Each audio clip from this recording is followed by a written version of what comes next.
Um, this topic is about a very fundamental flaw, the lack or avoidance, producing such a lack, of the belief in self-sufficiency. And apparently the relationship that my ex-honey required of us was that belief. At least that's what she required of herself. And actually, no, she required it of the relationship. And in a relationship, it's funny, they come from a maternal line of wide hips. Her maternal grandfather, was a guy of wide hips, and wide hips are not good for much except just sitting and talking. I find that people of wide hips don't particularly like to walk, let alone jog or hike. And walking strengthens the back. Well, their lineage, they don't have back trouble. They don't have that problem. I do. Because they don't allow anybody to persecute them. They fight back. And in my lineage, we don't fight back necessarily. Not as a matter of course. Except in rare circumstances, out of cruelty, but not out of self-defense, self-preservation. And so hiking and walking, I found, was a technique that I implemented very early on. I must have been, I don't know, what grade was I in when I was in elementary school. Somewhere, I'll have to say 9, somewhere between 9 and 11. I started implementing walking to school. Well, no, I walked to school anyway. So that's right. It started when I was 9, when we moved to that location, and I started going to that school from that spot. That's when I started to walk, because there was no school bus. Oh, no, that was it. I had to walk 1 block to take the bus, and then do an exchange. But I quickly realized, it's just a few blocks. What the hell am I sitting around waiting for a bus when I could walk now and enjoy myself instead of sitting on a boring bus? See, I need variety. So, and I realized it wasn't that long a distance, and, I didn't really need to spend the money on a bus trip, metropolitan city bus trip. So I walked. That was it. So it was the 4th grade. I started walking in the 4th grade. But when I came into a relationship with my now ex, I tried to get her interested, you want to do things together, right? So we'd go walking, and she just didn't enjoy it.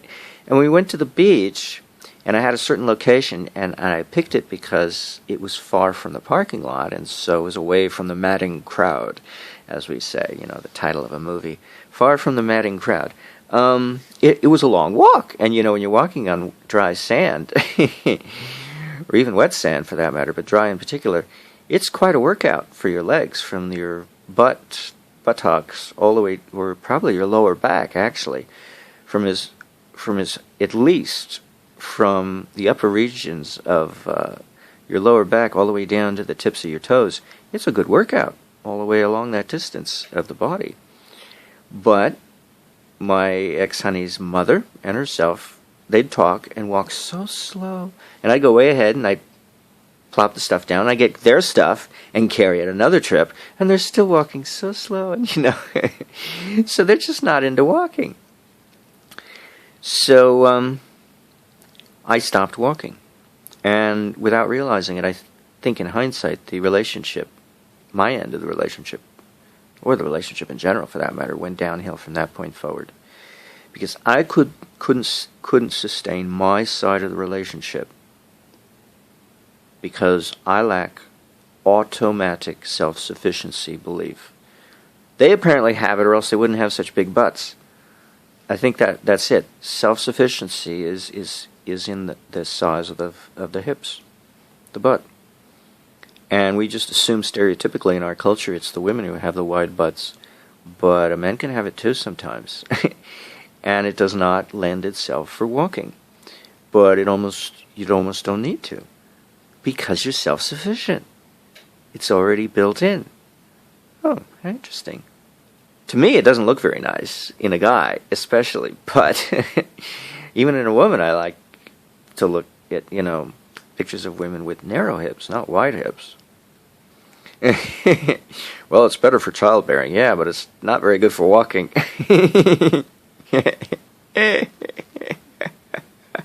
Oh, you mean getting away?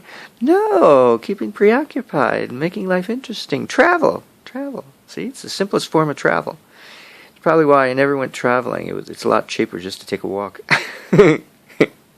Anyway, so when I stopped walking, that's when I began to lose it, the ability to uphold my side of the relationship.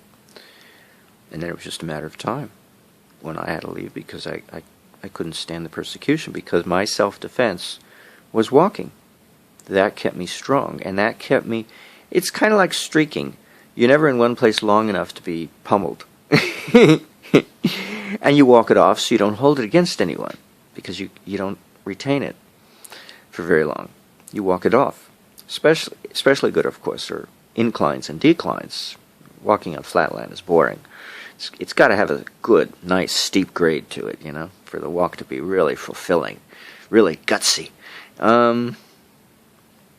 Or jog, if you feel up to it, whatever. It doesn't really matter what speed you go. That's entirely your choice. But the terrain is important. So, what is this video about? It's about how we handle persecution, or criticism. It's quite a challenge. And walking on uneven terrain has always been my strength. Oddly enough, you don't have to go very far to find it. But see, oh my. My boyhood home, we had a stairwell leading directly from the entryway to the remainder of the house, because the garage and the basement were on the first floor, and the maid's room, and everything else was up above that. And to get to the front door from the sidewalk, you either had to drive up the driveway or hike up another incline, which was even steeper and longer than the stairwell was. So we were on a hill, basically. And it created a lot of exercise. Just going to get the front door. Just a minute, I'm coming. You had to hike up, down a flight of stairs and hike back up again. So it kept you fit. Very fit and agile. Plus we had a pool, so there's a lot of opportunity for exercise there. Yeah, we lived in the foothills of the Santa Monica Mountains, so it definitely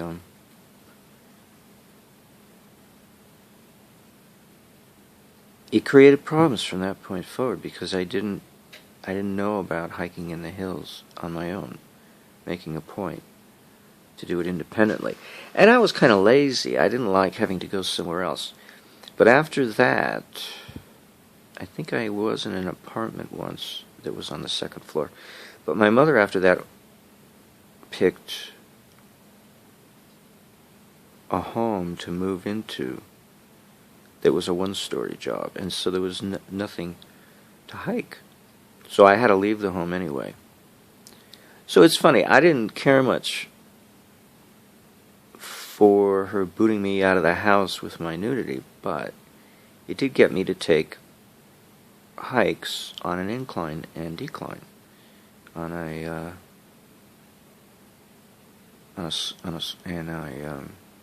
right.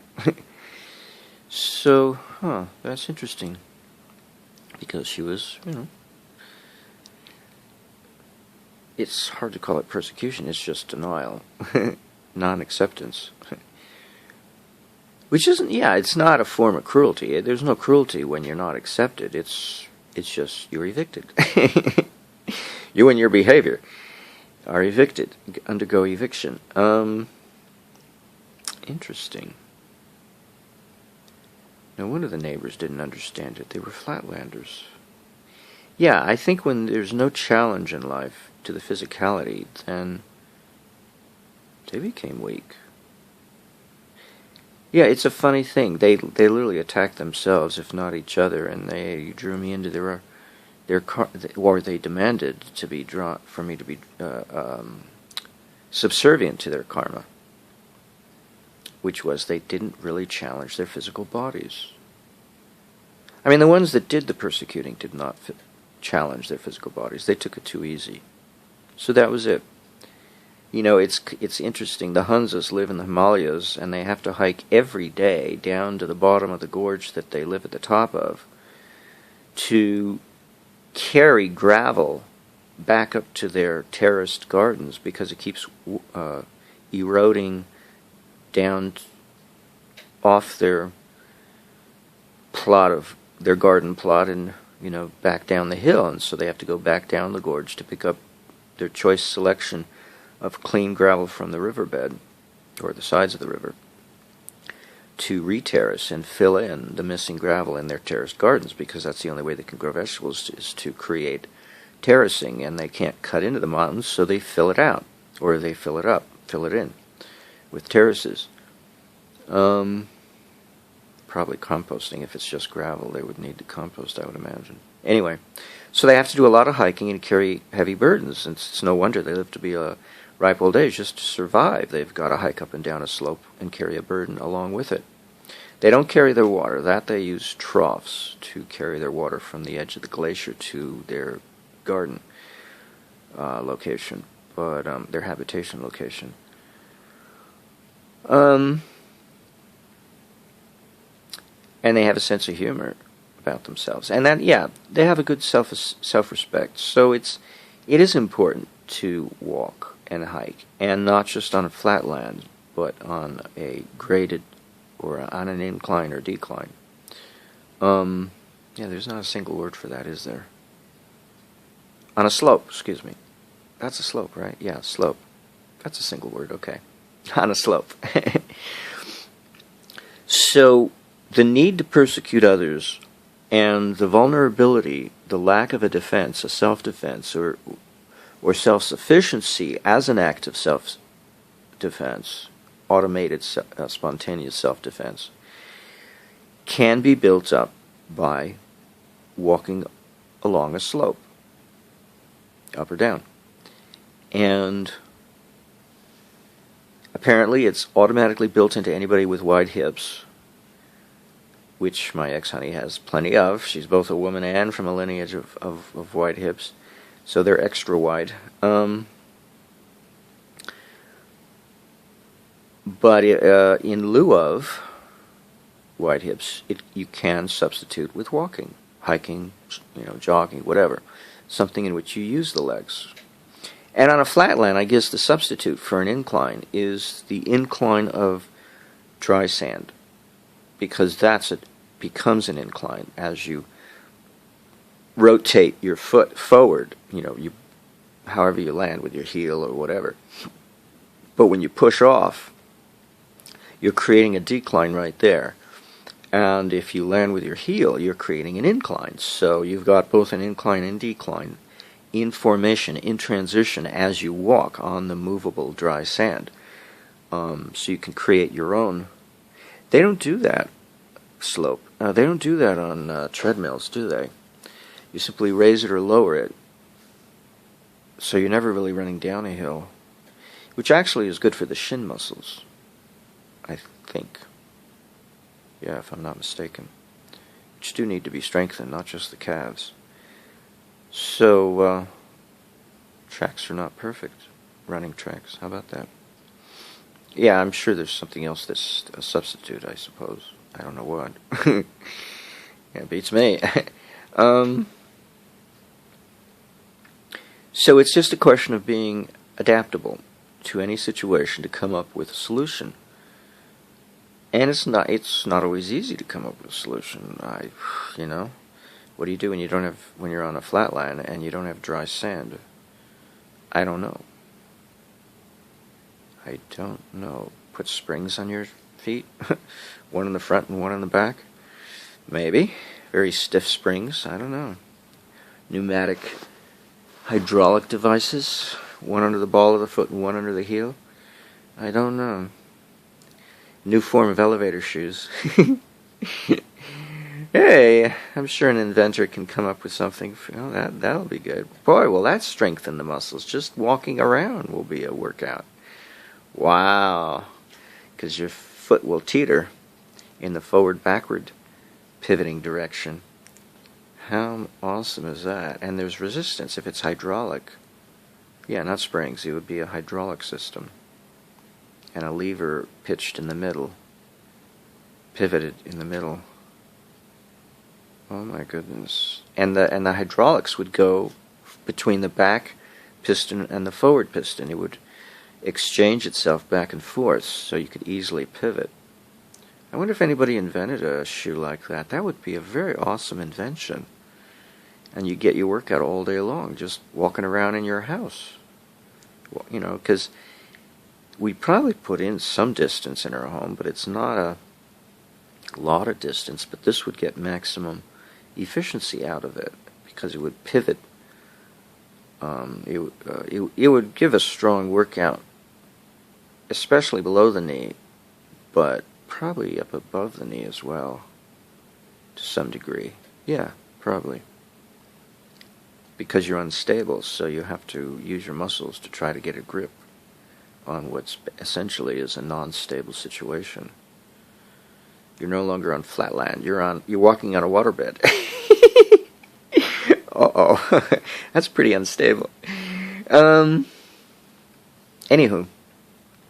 So this is all about bad backs, and what do you do about it? What does it represent? It represents a weakness, an inability to take criticism or persecution. Take your pick.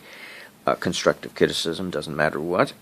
Sarcasm. And a lack of walking among those who have narrow hips, because wide hips apparently don't need to walk because they can't. They're not very good at it. And I haven't seen anybody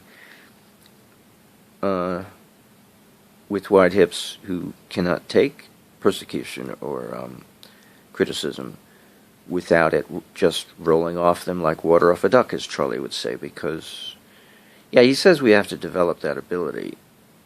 And that's done by shifting consciousness, ultimately.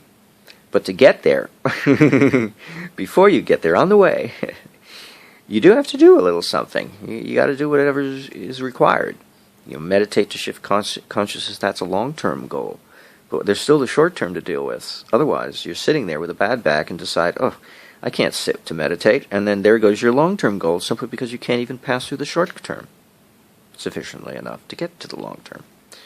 So I kept wondering, what am I doing wrong? I'm doing all this stuff with silver and beeswax and oil, you know, combining oil with beeswax, and hydrogen peroxide combined with silver for the bath. It's not enough because I got a bad back. So what am I missing? Well, let's see. I'm missing walking on a slope. And I finally figured out how to do it effortlessly, without any effort, because I like to walk at night because in the daytime the sun is so strong in this area. Especially in the summertime, it's horrible. Oh my God, is it hot? But at night, at this time of the year, it became impossible because the animal life, both the domesticated animals and the wild animals, they get ferocious. They're scary. God, it's scary walking among angry animals. It's not something you want to do necessarily, because they're making overtures to attack. They may just be singing like a bunch of opera singers, but I'm not gonna concern myself with whether or not they're posturing, or whether or not they are being actually honest, because a lot of what they do is posturing, but sometimes it's just plain warning. So it's not an empty posture that they're taking, that they're verbalizing, projecting. So it kind of challenges me. So I figured out the solution to the challenge, and in the course of doing so, of going through the motion of doing it, I've come to the realization that how important it is for me, yo, of narrow hips, a little Spanglish there, is in need of doing something other than taking stability for granted and self-sufficiency for granted, because I can't afford to, because it doesn't come. I'm not born with that karma, so I have to work at it constantly, just like I have to work at developing a protocol to stay healthy, and this is part of it. This is part of the protocol, but it's based entirely on my physiological body type, and what I've been born with, or what I've not been born with. Let's put it that way: a strong back, and wide hips would probably automatically do that because they're at the base end, tail end, literally, of the lower back, and so wide hips gives the lower back a burden that it's constantly having to negotiate with, and in the course of doing so builds up the muscles in that region, so you never have a bad back. So it kind of makes sense. So I guess you could say I could put, these dumbbell weights you carry to help you walk and work your arm muscles while you walk. I guess if I attached one in front and one behind, strap it around my hips, and walk around with that on my hips all day long, I would develop a strong back. Interesting. I'm going to have to try that. I wonder how I would strap it on myself. But in the meantime, I found a way to otherwise do something similar, to walk up and down a slope. And it's pretty important. It got my circulation going, so I'm not cold. I'm usually cold in the morning. So it took care of that. I'm not cold. It works like a charm. Yeah, I could make a little girdle out of 2 dumbbells. I just don't know how to attach it to my hip bones with a waist strap. I don't think I would want a shoulder strap, because I don't want to... Unless that's a good idea, unless I put all the weight on my shoulders to encourage me to stand up straight, that wouldn't be such a bad idea. I do need to improve my posture. So I could use a waistband to hold it close to the body, to the torso, and shoulder straps to attach it for the weight bearing, to put all the weight bearing on the shoulders themselves.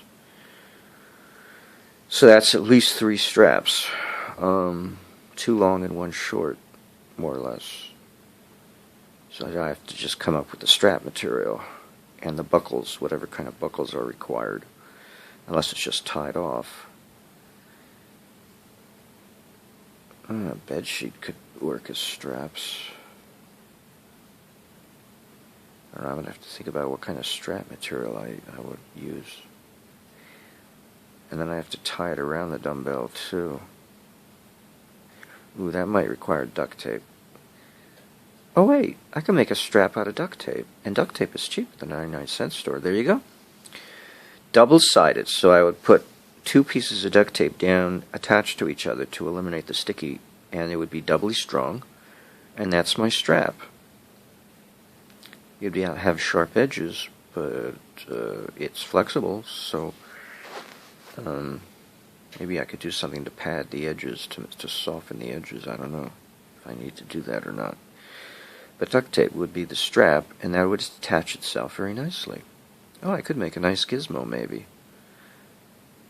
But if I need to make buckles, that's a secondary consideration. I don't know how to do that. Except I can use another short piece of double-sided attached to itself. Yeah, just fold it in the middle. Duct tape to act as a tie strip of sorts, as a substitute for a buckle. So it could be done. I could wear 2 dumbbells on my person at the hip level, one in front, one in the back, to make effectively my hips heavier, not wider, because actually the dimension would be at 90 degrees to width, it would be depth. It would be deeper, but it would make them heavier, which effectively is what wide hips ends up becoming. And that might strengthen my back in the course of wearing it throughout the day. That could be very interesting, walking about with that on. So there's another solution, and that takes care of the problem of being on a flat surface and not having a slope to hike up and down. Readily available. You just create wide hips. So I'm becoming my ex-honey. Well, I always thought that when people separate, because they can't stand each other, they can't stand the dark side of what they've acquired from their significant other, and having incorporated within themselves, they see within themselves what they don't like in the other person, and so they separate because they've, enough already, and they separate, but they take it with them. And now they're stuck with something that they're in denial over. Because if they would have dealt with it, they would have not separated. They would have learned how to adapt and stay together. So this is what I failed to do. I failed to acquire wide hips to make up for my lack of walking. I'm guilty as charged. Right here, right here, right here, right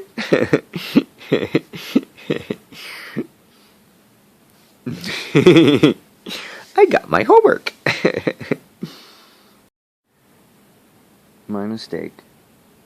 Applying the weight of the dumbbells to the shoulders shifts it away from the lower back, and so shifts it away from the hips, and thus the lower back never gets exercised.